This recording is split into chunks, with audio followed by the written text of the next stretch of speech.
We mentioned that it's necessary to confirm the identity of the remote user. There's a special type of server providing such services. It's called the radius server. In the RFC documents, this standard is labeled with the numbers 2138 and 2139. In the Microsoft environment, it's been implemented as the IAS or the NPS server. NPS, Network Policy Server, has been available from Windows Server 2008 onward. And IAS, Internet Authentication Service, can be found even in earlier versions of Windows. The radius server is a central place that allows you to authenticate remote users and control their access. Remote users are defined as those who connect from outside the local network using, for example, VPNs. The radius server controls remote access servers, RAS. Let's see how it all works. First, a user is trying to connect to a corporate network, that is to say, a remote access server, the RAS server. Then, the server, which is configured as a central radius server client, will send the request forward on behalf of the user. The radius server should be physically as close to the domain controller as possible.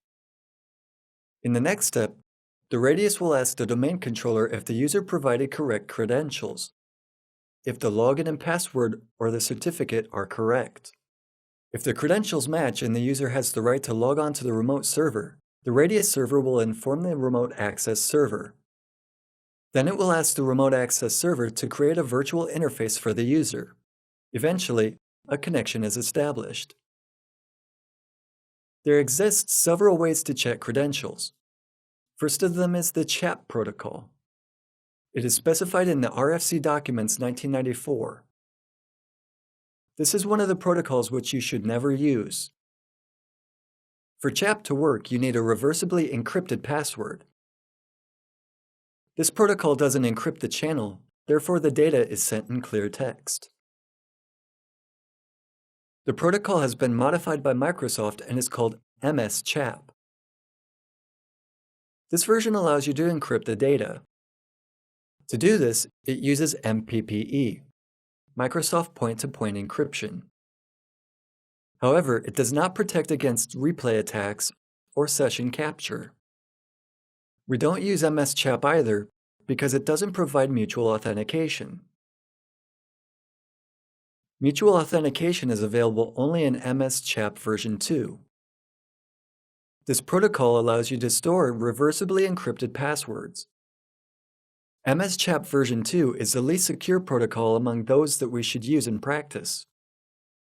In every possible case, and there are many, you should use the Extensible Authentication Protocol, EAP, in one of the available modes, for example, the TLS mode. At present, this is the only protocol that guarantees the security of the authentication data and the data sent through the channel established in this way. It also allows you to confirm the identity of a user or a host not only with a password, but with a public key certificate, a smart card. There are two more protocols that can be found on the lists of older network devices, RAS servers, and Windows systems. You should not, however, ever use them. These are the PAP protocol, which sends the password in clear text, and the later version of SPAP, which uses reversible password encryption. The latter can be broken by modern computers in real time, and when it comes to the former, there's nothing to be cracked. The last topic we'll discuss in this module is network access control. In corporate networks, there are more and more computers that are beyond direct control. These are not the demilitarized zone computers. These are users' laptops and mobile devices. Therefore, you have to take a different approach to subnetting. Do not group computers into subnets according to their IP addresses or their function. They should be grouped according to their security level. This is how the Network Access Protection, or NAP, works.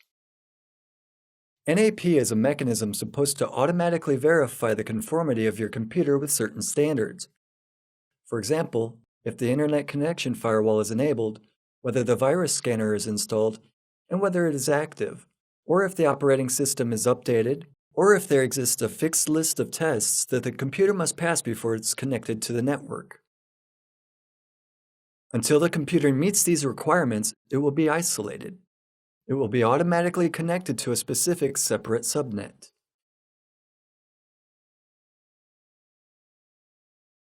How can you create such a subnet?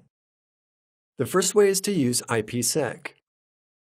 Unless the client meets the security requirements, it will not be given a certificate, which can be used to communicate with IPSec.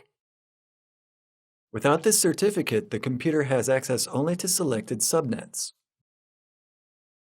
Such a separate subnet should consist of a remediation server and a server allowing to download and install missing updates. Another way to implement network access control is to use 802.1x protocol, which we have discussed earlier. You can enable or disable a switch port depending on whether the computer passed all the tests or not. You can also assign the computer to an appropriate VLAN. Network access control can also be implemented with the use of the DHCP server. A DHCP server with two address pools grants addresses from the pool A to computers that meet the policy's requirements, whereas to computers who don't, it grants addresses from pool B. Clients that connect remotely to our network can also be verified by the Radius server. The mechanism described, implemented in the way that's usually done in Windows, has one more important advantage. Rather than being carried out on a one-off basis during the connection, computer security tests are carried out regularly, over a period of time specified by the MPS policy. If someone turns off the firewall while connected to the corporate network, they will be immediately disconnected from the network, or the firewall will automatically be enabled by the NPS server. The technical implementation should proceed as follows. First, we need agents that will gather information about the computer's configuration.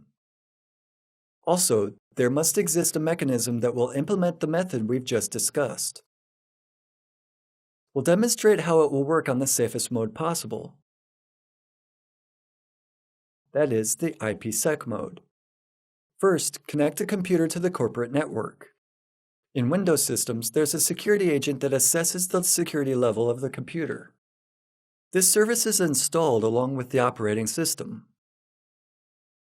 The service communicates with the quarantine server, the network's access control server, in order to check the rules currently in force.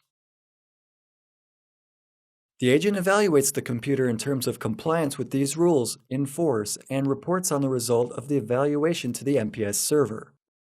If the result is positive, the computer will be given a certificate.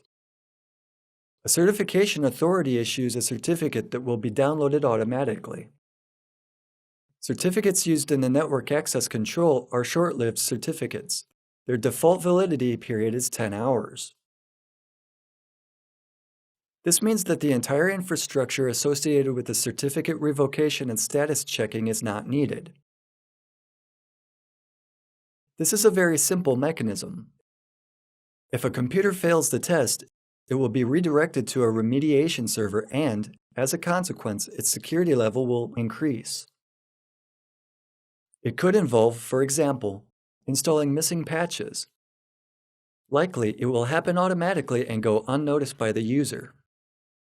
After the patches have been installed, the agent should assess the computer security status as consistent with the security policy. This means that it will be granted a certificate. Thanks to this, you will be able to use IPSec and get full access to the corporate network.